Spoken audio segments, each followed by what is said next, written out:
त्याला 2 बायका होत्यात. हा, एक आवडती होती, हा, एक ना आवडती होती. हा, आणि प्रत्येक राजाला 2 बायका राहतात. कोणता राजाला होतात कोणीच सांगेन, पण एक राजाला 2 बायका होत्या, तिथलं पक्क राय.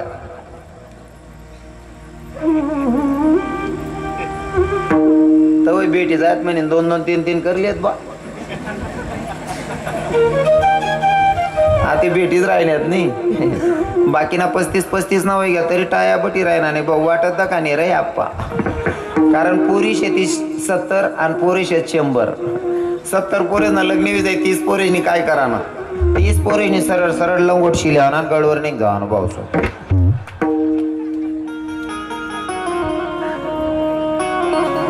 आता परिस्थिती अशी झाली आहे, पहिले बालविवाह व्हायचे, लहानपणीच लग्न व्हायचे. आता टाळ बसत नाही, पोरे वाटच बघतात. यंदा बी गेस आला हात नाही उसकणं. एकादशी येस नाही अशी आते मग दडका बरा हो बापा. एकादशी बी गई रे भाऊ, काय टाळ्या बसणार आहे. काही इथला येडावे जातच नको वेडाव आले त्या गोष्टीच मग येडावतच लोक. एक भाऊ पोरदे काल घ्या अर्थात बापनी सांग बावड्या म्हणे काय आपले पोरदे काल जाणं शे बरं रे सकाळी. हो पप्पा. बापनी दुपारले सांग 12 वाजले. सागरदास साहेब दुपार ना सांग. हाऊ भाऊ न डोकामा तेच मला पोरदा काल जाणे काल दिन.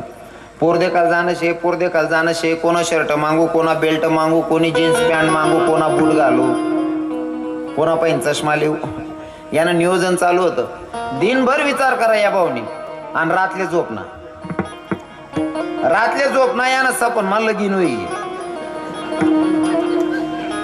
सपन मला लगीन होई गे, एक पोऱ्या बी होई घ्या. 10 बार झोपेल होता भाऊ. सपन मा पोऱ्या होई घ्या.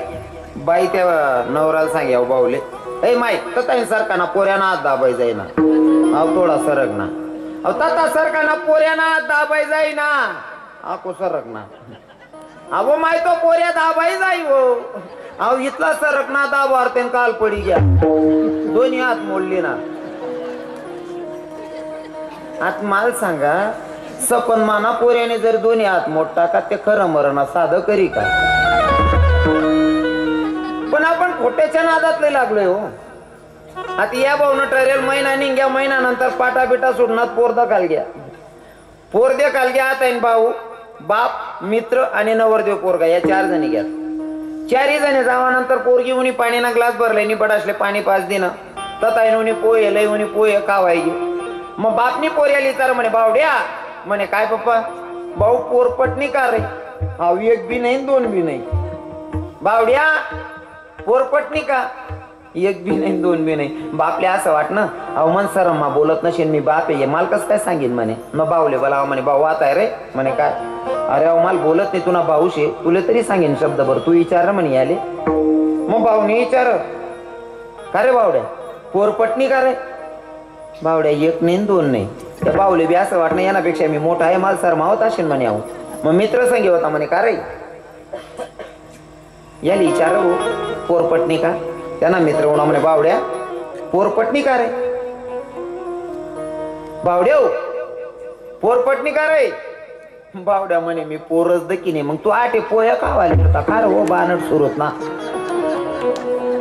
ज्या काम लिहून ते कामच करणं काय फायदा हेच नाही. विनोद वजा करायचा. आपलं सुद्धा तसंच चालला. आपण ज्या कामासाठी आलोय ते काम चुकलंय आपला. नको त्या कामांमध्ये आपण वेळ खर्च करतोय. बावड्या म्हणे मी पोरच दे की नाही म्हणे. पोऱ्यांना बापलेच सांगते मित्रांनी म्हणे काकाओ आहो भाऊनी पोरच दे की नाही म्हणे. मित्र म्हणे आता देख जे आहे ते बरंच आहे आपले जेवणले सांग राय ना म्हणे तो नवरीना बाप पोरगीना बाप. आता असं करूत आपण जेवणले बस शितवय तर देखले जो बरं म्हणे. ठरी गे पोर पहिला मग ताट ठीक आहे यांनी काय हिंमत व यांनी वर्धा खा पाणी बिलाई गे पोर. मग मित्रांनी इशारा करा बावड्या आता देख वरण लय राही पोर द्या ठेव जो बरं रे. पोरगी वरण वरण करत तुम्ही याले मित्रांनी इशारा करा देख रे पोरगुनी भर रे. यांनी पोरणीकडे देख पोरणीकडे देख ना इथला येडा होई या ती पोरले देखील नाही सुंदर असेल पोर पोरले देखील नाही इथला येडा होई या याला काही सुधरे नाही. पोर गरमा घुशी गई किचन रूम ना पडदा वडाय गया तवलो गावतात असतं की त्याला असं वाटे कवय पडदा उचकीने कवय आई बहिणी येईन बॉस इथला येडावे घ्या. पोरगी तर काही भात लईच नाही होणी. पोरगी बटाटले सांग राहिनी भात भात भात. अहो पोरणीसकडे देखी राहता पोर भात वाढ राहीन त्या भावने शिरा उचलान वरण मा कालाय राहता पोरणीकडे दखामा पोरा असायला लागली. गरमा पयत पयत गे त्या मैत्रिणी उभ्याच होत्यात किचन रूम मा म्हणे काव दिदी का बा शिराणी माय म्हणे अहो बानड सुरत ना वरण मा शिरा कालाय राहता. ज्या कामासाठी आलो ते काम व्यवस्थितरित्या झालं पाहिजे नाही का. आणि इथं सांगितलं होतं मी सांगेल कथा गुह्य ज्ञान तुला सांगणार आहे पण तुला हुंकार भरायचा आहे. अजिबात वेळ वाया जायला नको. काळजी करू नका म्हणले तुम्ही सांगा. जेव्हा भगवंत कथा सांगत होतो गुह्य ज्ञान सांगत होते ना तेव्हा पार्वती माता हुंकार भरत होती. हा हा हा पण नेमकं पार्वती मातेचे डोळे लागले आणि जेव्हा शंकर भगवंतांनी डोळे उघडल्याच्या नंतर शंकर भगवंत पाहतात तर पार्वती झोपली. मग माझी जे मी कथा सांगत होतो जे गुह्य ज्ञान सांगत होतो तेव्हा हुंकार भरणारं कोण होतं.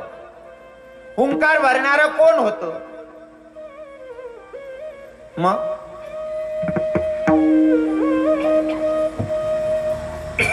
लक्षात आलं माशाच्या उदरात गर्भ तो हुंकार भरत होता. शंकर भगवंतानं त्रिशूल मारलं. शंकर भगवंतानं त्रिशूल मारलं आणि ते त्रिशूल बरोबर माशाच्या पोटात जो गर्भ होता त्या गर्भाच्या कानाला लागलेला तो त्रिशूल. नाथपंथी लोक आहेत ना जेव्हा नाथपंथ स्वीकारतात ना तेव्हा त्यांचं कान कापला जातो नाही का. कानाचा तो नाथपंथामध्ये नेमाचा ते मच्छिंद्रनाथांपासून आता तिकडे महादेवाला आणि विष्णू भगवंताला लक्षात आलं की आता आपल्याला जावं लागणार आहे. कारण आईच्या उदरात जो गर्भ असतो तो गर्भ सगळं काही विसरून जातो की मी आलोय कुठून आणि जायचं कुठे. मग जरी भगवंत असेल तरी मग त्याच्यासाठी आठवण करून देण्यासाठी महादेवानं ते पुन्हा ज्ञान सांगितलं आणि ते ज्ञान मच्छिंद्रनाथांना सांगितल्याच्या नंतर मच्छिंद्रनाथानं महादेवाला शंकर भगवंताला सांगितलं आता जे ज्ञान तुम्ही मला सांगितलं हे आता इथं मी कोणाला सांगेल हे ऐकण्यासाठी सुद्धा तुम्हाला यावं लागेल. मग स्वतः महादेव सुद्धा अवताराला येतात गोरक्षनाथाच्या आणि त्यांच्या सोबत विष्णू भगवंत सुद्धा येतात. प्रत्येक नाथांचा अवतार वेगवेगळ्या पद्धतीत सांगितला गेलाय.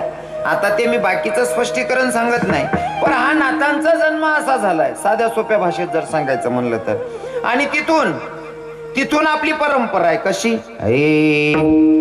आदिनाथ गुरु सकड सिद्धांचा आदिनाथ गुरु सकड सिद्धांचा आदिनाथ गुरु सकड सिद्धांचा आदिनाथ गुरु सकड सिद्धांचा मच्छिंद्रदयाचा मुख्य शिष्य मच्छिंद्रदयाचा मुख्य शिष्य मच्छिंद्रदयाचा मुख्य शिष्य मच्छिंद्रदयाचा मुख्य शिष्य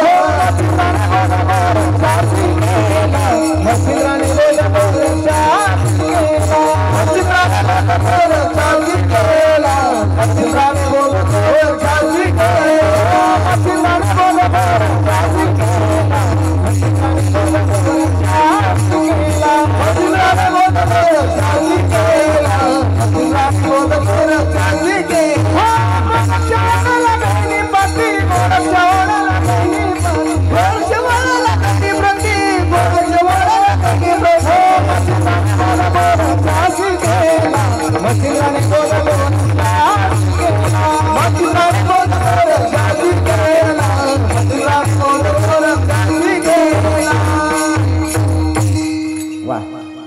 आदिनाथ गुरु सकळ सिद्धांचा मच्छिंद्रता याचा